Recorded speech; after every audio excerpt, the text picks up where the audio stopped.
Oh, look. Ben. Oh, God, did you get it? Yep. Oops. Nice. What are you doing? Nothing, I was, look, it was a picture of Ben. I got distracted, squirrel moment, sorry. Lo siento. Look. Okay, god dang. Wow, nice shot there, it Kenny. right. Woo! God dang.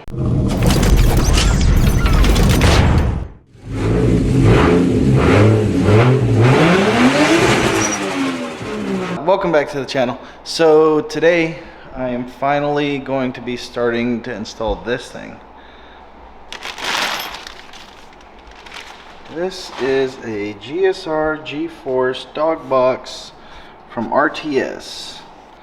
And down there I've got a dual disc clutch from Tilton and a QuickTime SFI rated bell housing. Round 4 is coming up in 3 weeks. So I'm going to take the Packard off the lift, even though there's still some things that need to be done to it. Got it on the lift. This thing survived some abuse. It takes every bit of it. Last weekend we had 100+ degrees outside, and this just kept going. Everyone's cars just kept overheating. This thing took every bit of it. I mean, I went through a lot of tires this weekend, and the only issue I had was I exploded a 350Z axle, the OEM one, and luckily I had this cheap backup in the trailer, which got me through the weekend. So, but now what I'm gonna do is take off the exhaust, take off the take off the drive shaft, then I guess undo the slave, or the lines to the clutch, and just start unbolting this thing. What I'm worried about is I've never pulled the transmission out of this car without pulling the motor. So what I'm thinking is I'm gonna take the motor mounts out and put a support jack on the bottom side of the motor and trying to get the whole thing to tilt down. I think that's gonna be the best bet for me to get to the bolts in the top, because this is it's an adapter plate.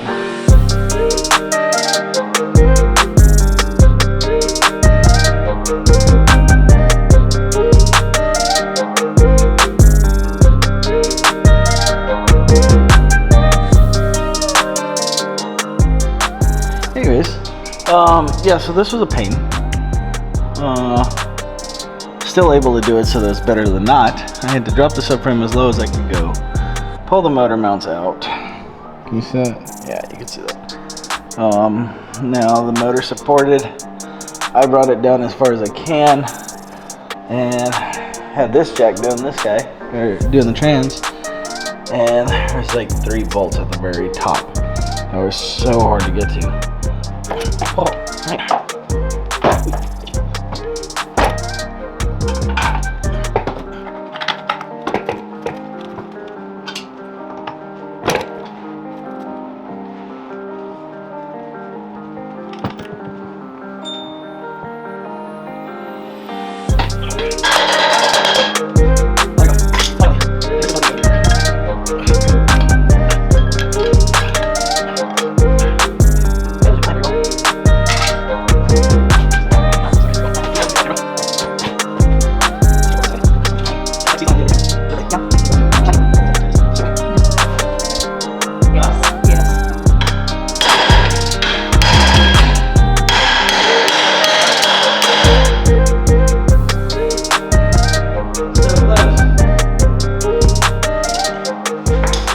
Get you to look at me for dramatic effect? Can I get you to look at me for dramatic effect? Wait. Do it again. Oh, look. Ben. Oh, God, did you get it? Yep. Oops. Nice. What are you doing? Nothing, I was, look, it was a picture of Ben. I got distracted, squirrel moment, sorry. Lo siento. Yeah? That was a pain. Was it? Yeah. Okay. I'm gonna leave now. I'm trying to knock this out before the battery dies. But so I reached the goal that I had, and that was to pull the old trans out. Got that taken care of. That flywheel, I don't know what was up with that flywheel. That thing was stuck.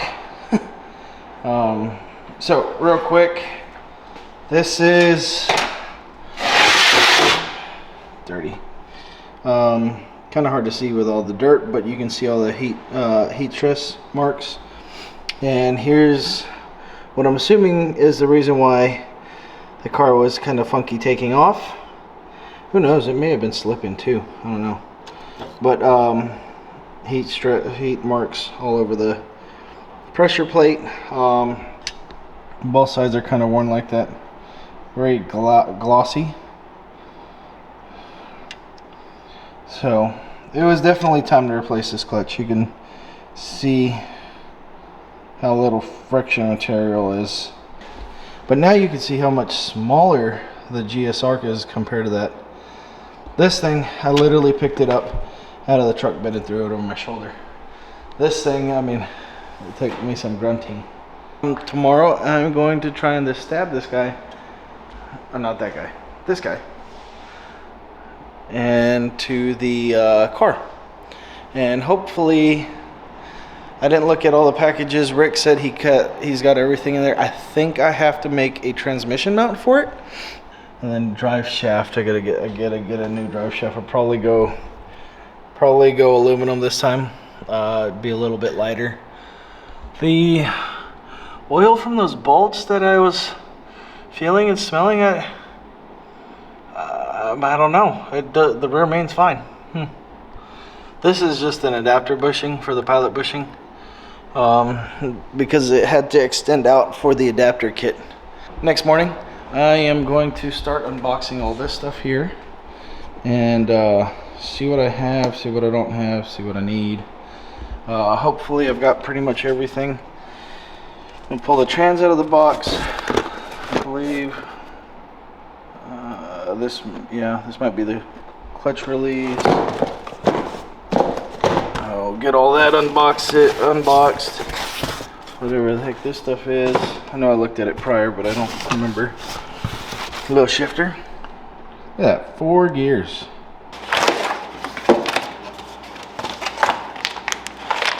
Wow. This thing is a heck of a lot smaller than this guy. I don't know if you can see that, but I believe this is Tilton's new 9.5 inch. Yeah, 9.5 inch dual disc clutch. Rick is amazing from RTS. At first I wasn't sure if it included everything. He goes through and makes sure it includes all the hardware. Big shout out to Rick from RTS. If you want to go the route of a dog box or even a quick change, hit him up. He's one of the best. I think he is the best. I think that's pretty much who everyone uses nowadays. There's a hydraulic adjustable throwout valve in here somewhere. Oh, it also gives you this, extra, but this extra hardened yoke for the trans. Okay, so I figured out measurements. Side to side, I'm right at the max of tolerance that RTS says to go off of, but top to bottom, I'm way off. So I'm gonna have to order some offset dowel spacers, or offset dowels. So yeah, I gotta move it up a little bit, just a hair. And while I'm at it, I think, because the offsets, I need to make the offset go up. And what I think I'm gonna end up doing is shifting it to the right a hair, so that's even, side to side is even more center. So those I gotta order. I wanna go ahead and just kinda bolt the trans up to here and just get a quick measurement on my drive shaft. That way I can order that. Okay, because I have to do some trimming to the tunnel. What I did is I Made the face level. The spacing top is the same as the bottom space, so the transmission is where it's going to sit, minus 1 1/8 of an inch. It has a gap here. So from there, okay, so from the tail shaft of the trans, you measure at the lip of the oil seal, and you measure to the flange of your diff, giving me 46 7/8. Yeah, it gave me 46 7/8. So what I did is I took an inch and 1/8 away. Sorry, I had to make sure I was reading that right. Okay, so with the trans spaced out 1 1/8 of an inch out, the total reading gave me 46 7/8. But then I subtract that 1 1/8, and it comes out to 45 3/4. So that's how long my my drive shaft needs to be. So it's the next weekend. I had to order some offset dowel pins and some lines for the hydraulic slave. So these offset dowel pins. So I don't know how well you can see that, but that says 32 on the top and 0 on the bottom, 22 on the left and 12 on the right. Those offset dowel pins are to raise the bell housing. I need to raise it up to make this number, well, basically less, right? I can only have about 5/1000 of difference. That's the center point of the crankshaft to the outlet of the bell housing. And right now I think it was like 7/1000 of offset of what I had. So 0.014 offset dowel pins. That'll raise the bell housing up, and then I can also orientate it to where it moves a little to the right, so the left and right clearance is even better than where it's at now. So that should put me right about 0.02 of clearance, so pretty straight from the crankshaft of the motor to the output of the bell housing. What else did I do? Oh, I got my drive shaft fixed, which was super cool because the drive shaft was like 1/2 inch shorter than what I needed, which was okay. I just had the drive shaft shop put the new yoke on, so it matches up to the new trans. So that's easy. So I've got to try and get this thing knocked out this weekend, and so it's gonna be a little bit of a rush. Next thing I've got to do to tackle is I got to cut the transmission tunnel at the top, because the new trans is a little taller. So what I think I'm going to do, and I don't really want to go that far. Yeah, no, actually I may not have to. I think I only have to go to right about here with trimming, maybe up here. I don't want to go that far. But anyways, the trans just sits taller.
I got some stuff done today, this evening. Got the front half of the tunnel in, so that's cool. The aluminum is sturdier than I thought. I did have to pull the dash because otherwise it was going to be a pain in the butt. But that gives me a chance to clean up on my wiring, which has been driving me crazy. So I'm going to probably, tomorrow I'm gonna clean up all the wiring and make it all look fresh and tidy. This kick plate, everyone uses it as like a super support. So I've got to figure out a better way of supporting that thing. And then after that, put the dash back in, build this part here, and then give the inside of the car a good clean. It's really filthy in here, but that much closer.